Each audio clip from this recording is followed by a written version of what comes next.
it's me, the N to the J to the B, and I am back in Los Angeles with another car chat. I've had a few things on my mind lately. One of them is a video that I shot. I haven't looked at it. I need to go back and find it so you'll know which one I'm talking about. But it's a video that I shot. I was sitting in my car. I was outside of Warner Brothers Studios, and I believe I was waiting to go in and have a fitting. It was during, I don't know, it was either the end of 2020 or sometime in 2021. And at a time when I felt like I should be happy, or I would have been happy in the past, because I had this booking. If it was the job that I'm thinking of, it was a multi-day booking, and I normally would have been excited, and I was just kind of like, what is my life? I got to get out of this. I don't know what's next, but I just know that I can't stay here. I questioned whether I was being ungrateful for the life that I have, because as I've stated time and time again, while problems arise in my life just like in anybody else's, overall my life is pretty good. Like even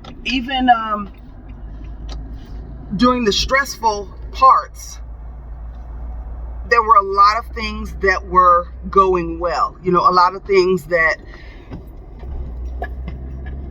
I've wished for in the past that I know other people would say, well, that's a good problem to have. Because in some ways, and this is, because I'm saying this because these are things that were expressed to me. Some people, especially actors, wish their lives were similar to mine. And I'm being careful because I don't want anybody to think that I'm saying that you should envy my life. You know, my life is my life is my life, you know, and it either works for me or it doesn't work for me. I'm not saying anybody should emulate my life. Everybody's got their own journey, their own orbit, and this is just mine. But as far as like working a lot, you know, having a good reputation in the industry, getting called in for auditions, that's what I'm talking about. Having freedom to travel, like, from the outside, it looked pretty good.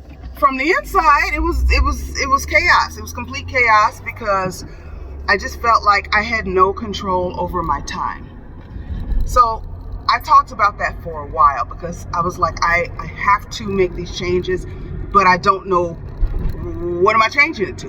Like, I gotta, you know, bring in income somewhere. I'm not independently or otherwise wealthy. I mean, I'm rich in spirit, you know, but but like I can't retire at this moment.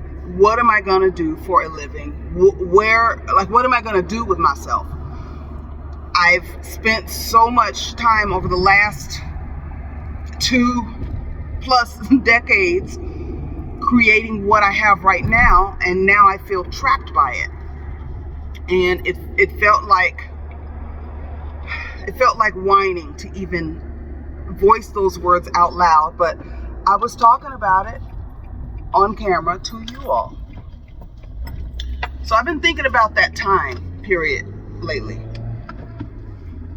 and how different my life looks now. I didn't know how I was going to get to,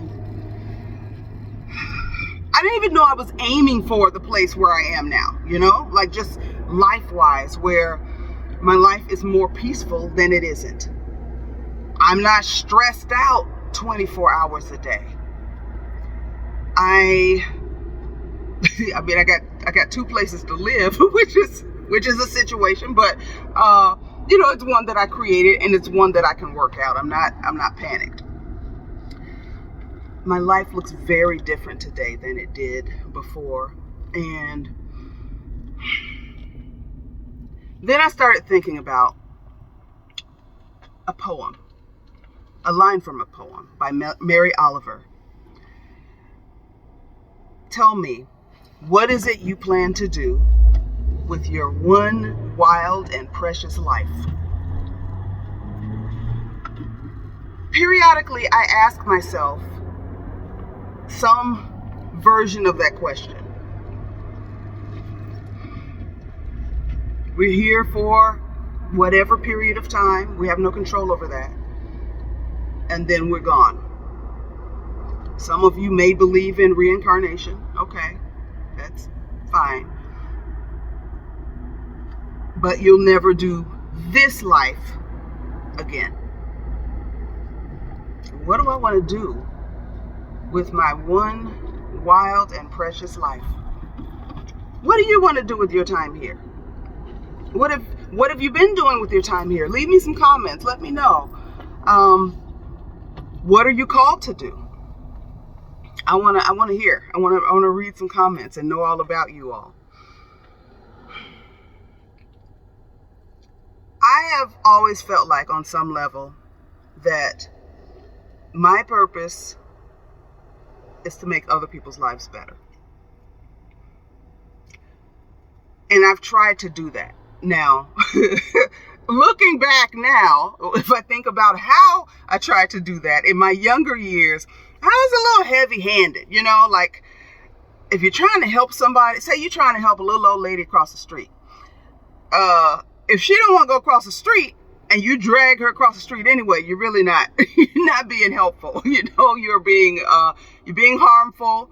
You are more stuck in what you want than in what the other person needs. So I have been guilty of that. And if I've been guilty of that with you and you're watching, then I'm sorry. I didn't know any better. But now I have a better idea of what it looks like to hold space for somebody who needs change, but they're not ready to take that leap for whatever reason.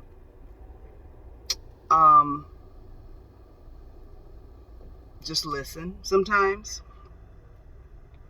And I've always been resourceful. Like if I don't know how to do it, I can find a way. I can find out how to do it, or I can lead you to somebody who can help you do whatever it is that you're trying to do. But I really want to see people living their own personal best lives. I want to see people becoming the best versions of themselves, because in that way, not only does it excite me to see people that are not just surviving but also thriving, but then they can serve the world, in whatever way they're called to do it. Tell me, what is it that you plan to do with your one wild and precious life? That's just been in my head lately. I've been doing some of it. And I had decided back in 2021 when I was diagnosed with breast cancer. And if anybody who's been diagnosed with any type of cancer, as I've heard and talked to other people, there's so much waiting involved. And during the waiting periods, you're thinking, what if the test comes back like this? What if this goes wrong? What if this is it? This is how I go out. What if this is how I go out? And I realized that although I enjoy life, I enjoy being on this earth. I'm going to pull over. Yeah, I'm going to pull over so I can keep talking to you. I'm actually headed to... What I roll over? What was that? I don't know. I'm headed to my car repair place because I need to get a small check in order to get the sticker to put on my license plate. I already paid the registration fee. It was due by September 30th. So I paid that, but I wasn't in town, so I gotta get my small check now so I can get my sticker. I forgot what I was saying. Of course I forgot what I was saying. But again, that one line from that poem has been ringing in my head over and over again. What is it that you plan to do with your one wild and precious life? And I know what I was talking about. So, diagnosed with cancer, I realized that I have fun. I have fun on this earth. I'm not ready to leave it. I want to see. I always want to see what comes next. What comes next for family members? I want to see the little ones grow up. What comes next for friends? Like, I want to see them thriving in whatever area that they, endeavor to thrive in. I want to grow. I want to learn all sorts of things. I want to see all sorts of places. But if that was it, if it was like, terminal cancer, you're on your way out of here, I was okay with how I've lived my life. And that was a good place to be. I'm not perfect by any means, but at peace. Yeah, at peace. I want that for everybody. At the risk of being morbid, I want everybody, when they're on their deathbed, be it tomorrow, 2 years from now, 20 years from now, 76 years from now, I don't know, to be at peace and feel like, yeah, you know what, I did that. I did that, yeah, I can't have nobody sneaking up on me. That's what I want for everybody. It really makes me happy to see other folks doing well. I don't compete with people.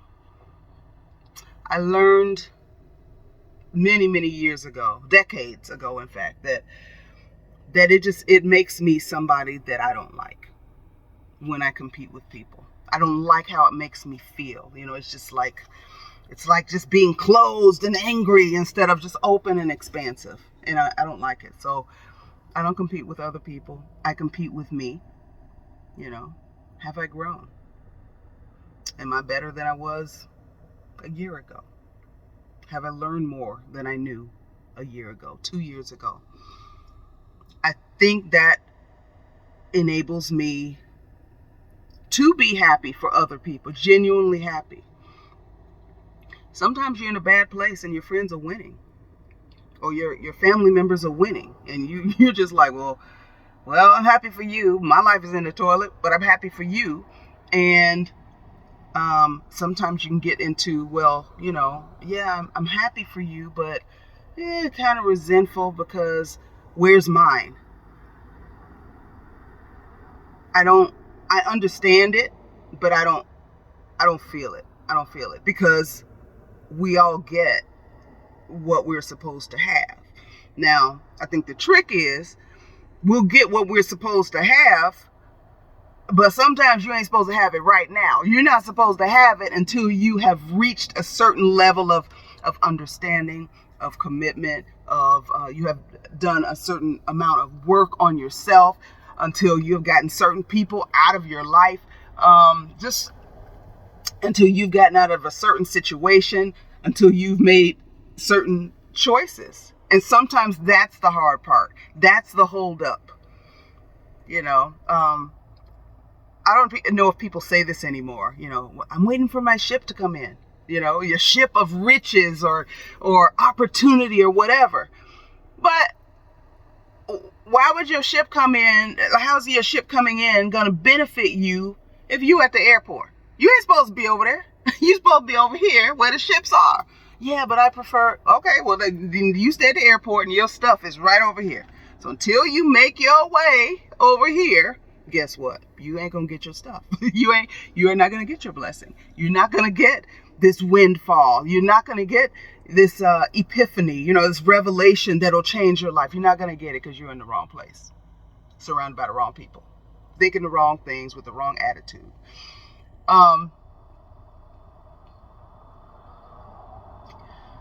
I feel like that for myself as well.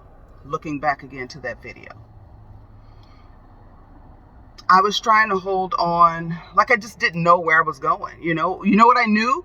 I knew that I've spent over 20 years building a career, and that I was working like a lot, and that in my head it sounded stupid, and it sounded scary to just abandon that altogether. And to do what?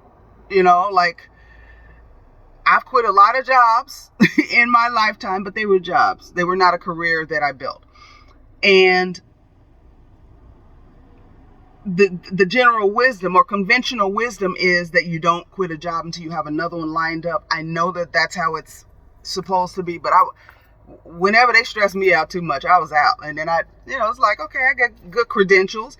I interview well. My resume looks good. I'm going to go in here and I'll have another job. And that's what happened 9 times out of 10. The 10th time being right after 9/11. That was a problem. But that's how I approached jobs. A career change? Oof. To what? A career change to, okay, I want to write. I've written a couple of shows. I know how it goes. But, like, I haven't gotten major distribution anywhere. Like, what? I'm going to write stuff, and then what? What if nobody wants to see it? What if I write novels and nobody wants to read them? Or the only people who want to read them are my friends and family and YouTube subscribers and they're reading it as a favor because they like me. Like, you know what I'm saying? Like, what am I doing? What am I doing? I don't know. I don't know what I'm doing. But I tell you what I'm not doing. I'm not doing what I was doing in that other video. I'm not stressed out, but still trying to hold on to the thing that was stressing me out. I had to let it go. Because if you're holding on like this, closed fists, yeah, whatever that thing is you're holding on to can't get out, but nothing can get in either. You got to open your hands. And it can be scary. And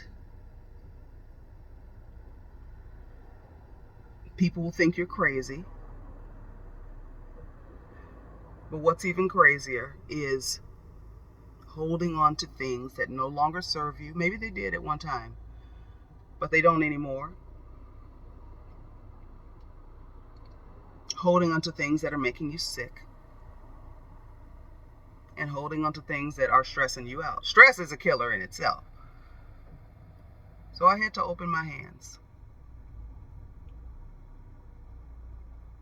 And I'm in a good place right now. Good things are coming to me. Like I feel healthier. I've been eating so much better. I didn't go looking for this program that I'm in now. My sister brought it to me and I was like, oh, okay, this sounds good. Let's do it. And so we're doing it now. A friend of mine saw me yesterday and was like, oh my goodness, you've lost weight. I'm like, you can tell. I haven't been on the scale, so I don't know pound wise how much weight I've lost, but it's happening. Like I look in the mirror and I'm like, oh, okay. Like I told you before, I wear waist beads and they were up above my belly in May, and now it's like, oh, okay, they're down at my waist. All right. Well, I've lost some weight there. My face is a little smaller. But the biggest win is that I feel better. I feel better. So that's a good thing that came my way that I didn't have to, turn over every rock for. This place in Playa. Why is this man looking at me? Don't. Anyway, this place in Playa, I did not know that I would be renting a place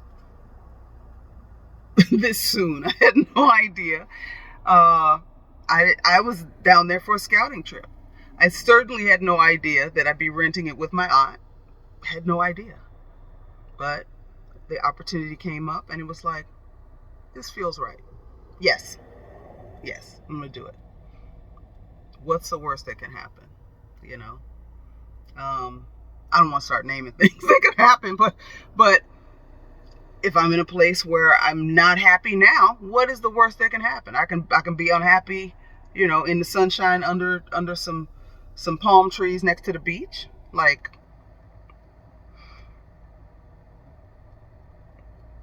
it was hard to say goodbye to agents and my manager whom I've worked with for the better part of 2 decades.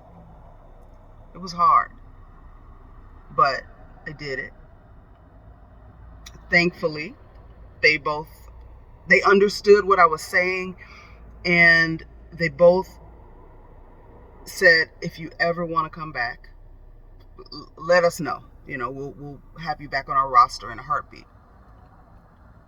That made me feel good, that I added value. And who knows what the future holds. Maybe I'm not done with show business forever. Who knows? I don't know. Right now, when opportunities come up and they resonate with me, I just say yes. Okay, let's see where this road goes.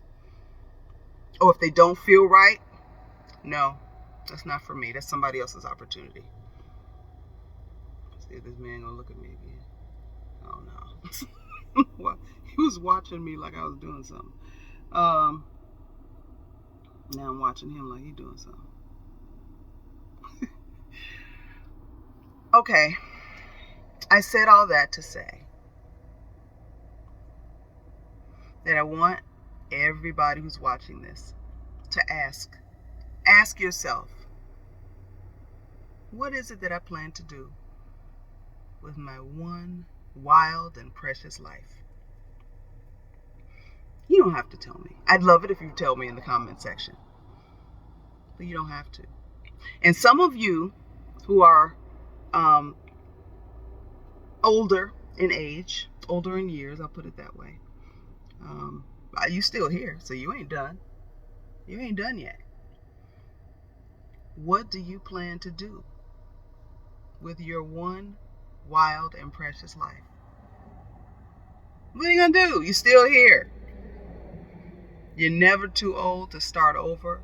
You're never too old to make a change while there is breath in your body. Make it happen. That thing that you've always wanted to do, but maybe you were afraid. Maybe you were afraid of what people would think. What will people say? How is this going to affect, my children, my partner, my spouse, the family? Well, yeah, if you have people under your care, you have to consider them.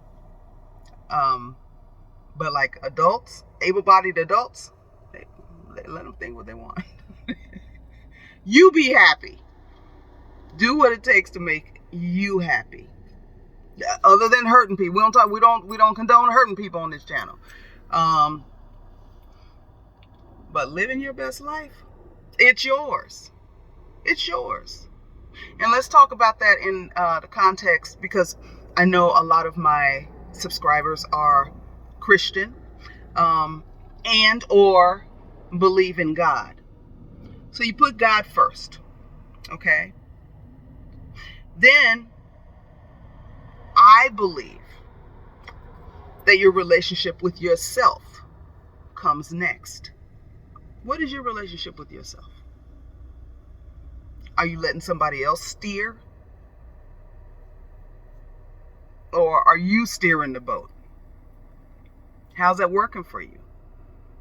Are you able to become your best self, the best version of you in your current circumstances?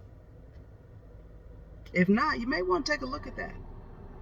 Because not only is that not good for you, it's not allowing you to show up in the way that God intended for you to show up in the world. You might want to, dig deep, do some praying, ask some questions, and answer them honestly for yourself. What are you doing? If we get this once, all of this, one time, the good, the bad, and the ugly, we get it one time. What am I going to do to enjoy this as much as I can? To bring as much light and sunshine to other people as I can? Genuine, not, oh, I'm happy today. Like fake happy. I can't stand it. I can't stand it. I mean, sometimes I'm happy, sometimes I'm not. When I'm not, I try to stay off the interwebs. I try to stay in my apartment and not put that on anybody else. Let me get myself together before I start engaging with folks. But genuinely happy. I don't believe God put us here to be miserable and fighting and stressed out and just striving every second of our lives. I don't believe that. I'm in the process of, I call it decolonizing myself. There's probably another way to put it, but for me, that means questioning all of the things that I've been taught, all the things that I've been taught, and seeing if they have value for me. Are they true? And do they hold value for me and my life? Like the thought that if you work, life is hard work. And if you work hard, work your fingers to the bone, you'll get what you're after. I mean, sometimes life requires that. Yes, sometimes. But I ain't trying to have a life that requires that all the time. Are you kidding me? No. I like play. Can I play too? Is it all work? And I personally believe that we all come here, as children, we come here not as blank slates. We come here with personalities. We come here with certain likes and dislikes. We come here with certain innate abilities that will become more visible as we grow. Okay? This child might be excellent at math, while this one is horrible at math, but they can write like a dream. This one may have really good critical thinking skills. We all have different talents and abilities. And that's because every person has a purpose. Every single one of us. And we can't serve the world. We can't even serve God at our best if we can't show up as our best selves, because we're holding on to stuff that doesn't allow us to do that. Think about that. I've had to. I'm still having to. I talked to my therapist a couple weeks ago, and I had some concerns about my apartment here. I'm like, I kind of want to keep it, but financially, I don't know that that's being a wise steward over money. I ain't balling like that. There's one me. I don't know that I should have two places to live. And she said, well, what are some of your concerns? And I told her one of them is fear that if I let it go, then 2 years from now, I want to come back, but my rent will never be as inexpensive as it is right now. It's inexpensive for LA. Okay. She's like, oh yeah, that is a concern.